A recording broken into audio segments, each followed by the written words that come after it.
This podcast is made possible by the listener members of Nashville Public Radio. This is the Nash Villager Podcast.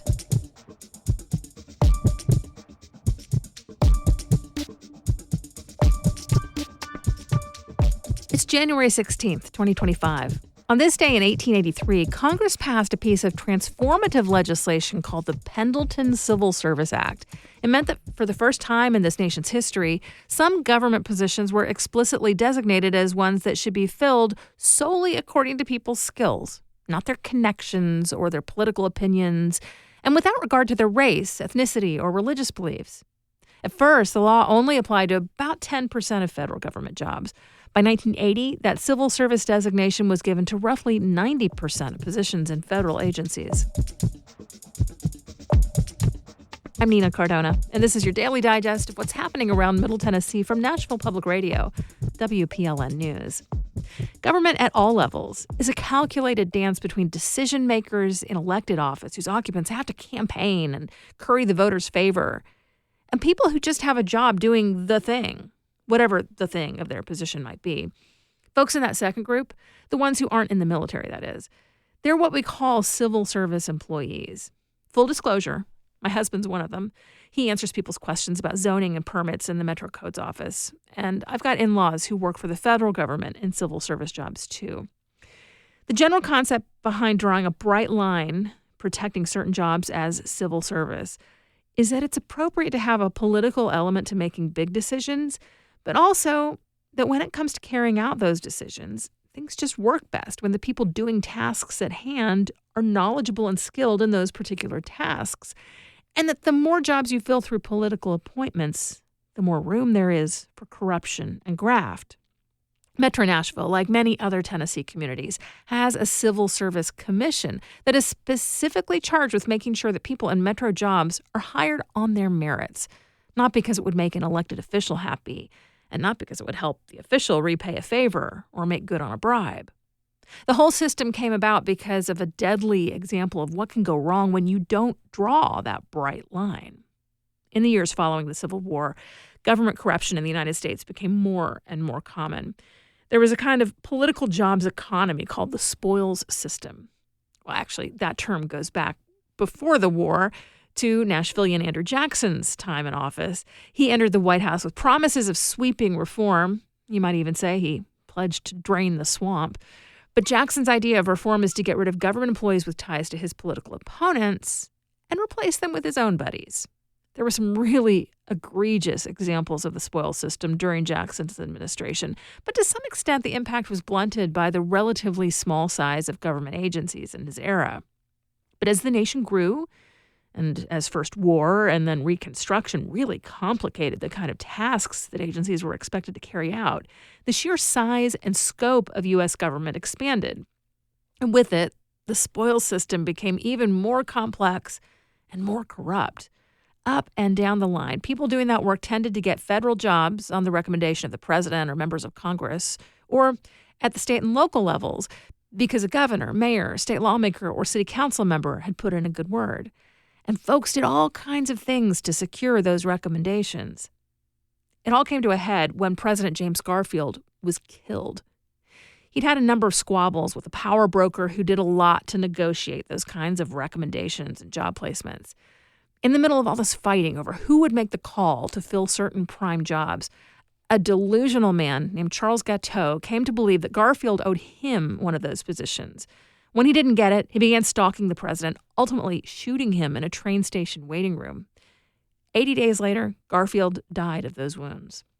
Now, Gatteau was never a serious consideration for the job he wanted, but his violence against Garfield made people take a closer look at how things did work, and they ultimately finally saw how poisonous the spoils system had truly become. The Civil Service Act was signed into law about a year and a half after Garfield died. This stuff still plays out, like in a lawsuit filed here in Nashville a couple of years ago. 3 people who'd worked in the Davidson County Circuit Court Clerk's office said that when their longtime boss in an elected position decided to retire, they were pressured to support his choice for replacement. They chose to stay neutral. The outgoing boss's choice won the election. And they said that the day before the new guy took office, they were fired in retaliation for not playing the game. They could sue because they were in civil service jobs. Their positions are supposed to be protected from gamesmanship. And when they felt that those protections failed, they had recourse. At the end of his previous term in the White House, Donald Trump attempted to roll back civil service protections and make it easier to fire federal employees. This week, we've heard reports that his transition team is asking career workers at the National Security Council about who they voted for and any political contributions or social media posts that might not be pro-Trump. So on this anniversary of the start of civil service protections in the United States, we should be watching all the more carefully to see how long those protections will last in the way we've come to expect.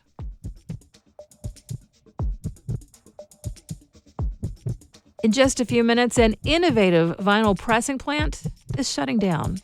That's coming up after the newscast.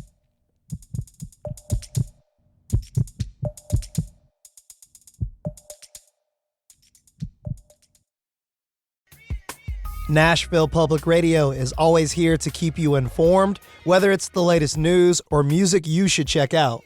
Every week, What Where Wednesdays shares the latest happenings taking place right here in Nashville by talking to members of our community, putting on events in your neighborhood and beyond.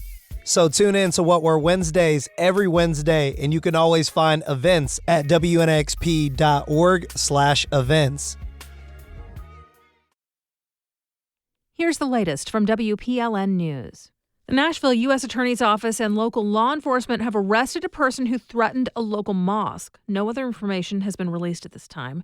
The American Muslim Advisory Council is praising law enforcement for acting quickly.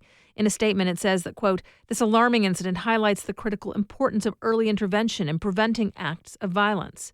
The group urges local mosques to have visible and robust security protocols in place during Friday prayers and other community gatherings. They also urge anyone who hears about a threat to report it on the American Muslim Advisory Council website. Governor Bill Lee will call a special session to focus on passing an expansion to his school voucher program. The announcement yesterday came less than 24 hours after lawmakers began this year's regular legislative session. WPLN's Miriam reports that the special session starts in less than 2 weeks. Lee's voucher program is only available to parents in Nashville, Memphis, and Chattanooga. A measure to expand it statewide failed last year, but the legislature's focus will be narrowed during this special session. And the voucher program won't be the only legislation considered. Lee is also proposing a $450 million aid package to address storm damage in East Tennessee and changes to immigration at the behest of President-elect Donald Trump.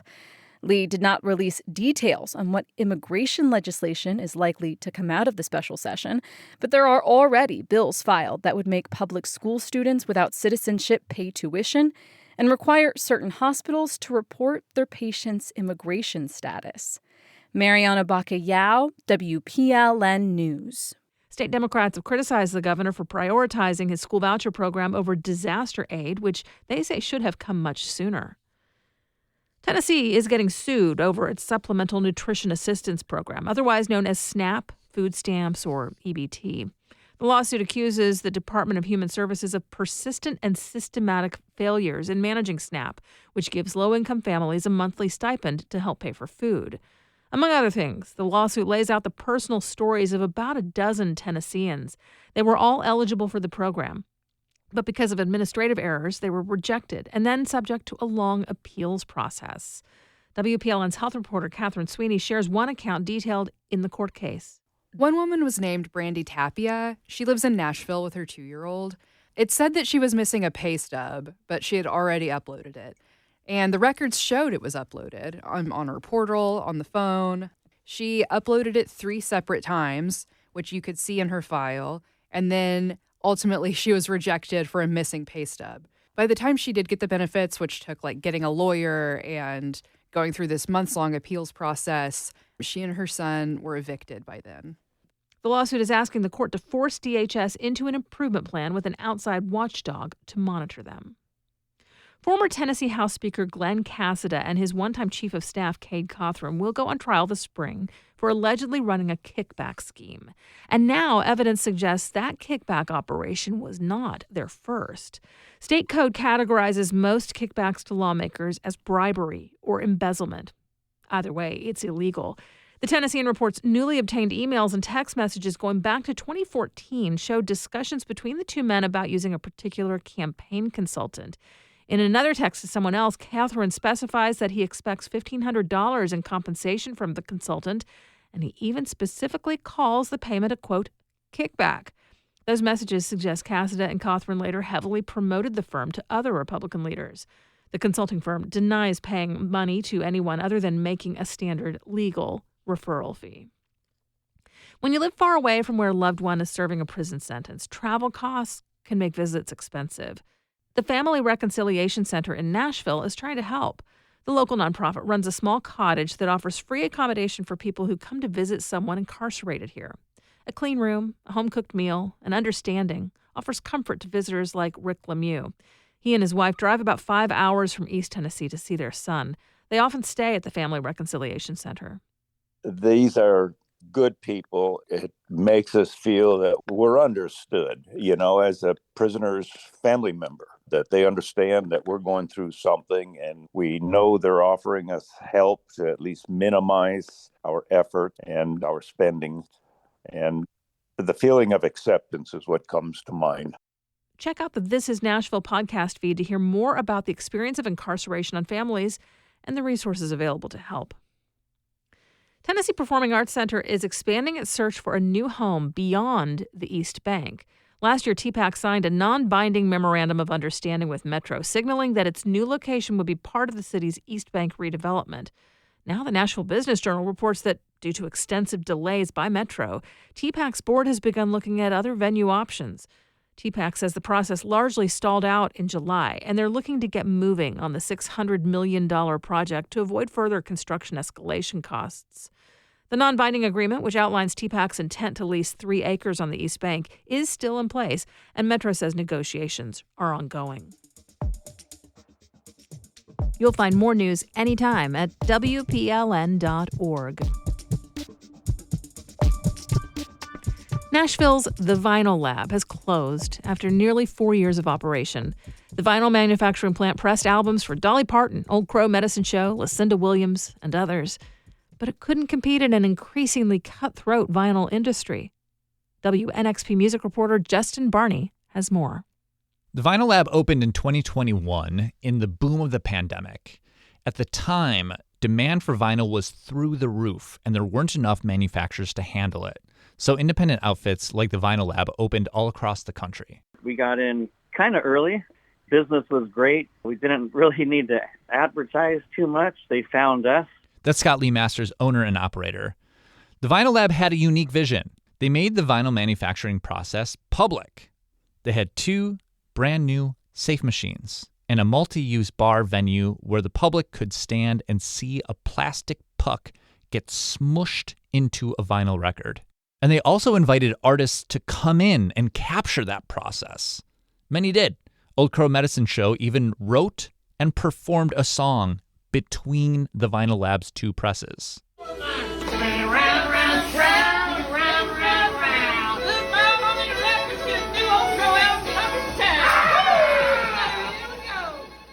But the vinyl manufacturing industry has changed tremendously. As we reported in the most recent episode of the Music Citizens podcast, in the past 3 years, more independent manufacturers have popped up. A decade ago, there were 32 vinyl manufacturers in the world, and now there are over 200. And the big ones got bigger. Nashville's United Record Pressing, the biggest vinyl manufacturer in the United States, expanded in 2021. And GZ Media, the biggest vinyl manufacturer in the world, built a plant here in Nashville the next year called Nashville Record Pressing. So now, for the first time in 20 years, vinyl supply outpaces demand. And Scott Lee Masters found fewer and fewer orders coming in. I talked to many plants, a lot of independent plants. We're all feeling the same pressures. I'm hearing 70% down from 18 months to 2 years ago. Mark Michaels from URP shares Scott's concern about the state of the vinyl manufacturing industry. A lot of plants are struggling.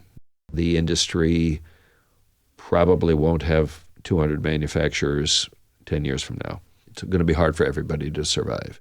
The Vinyl Labs projects, the ones that were still on the presses, will be transferred to another Nashville-based independent vinyl manufacturer, Physical Music Products, which secured a lot of money from a foundation to make the projects happen, says owner and operator Piper Payne.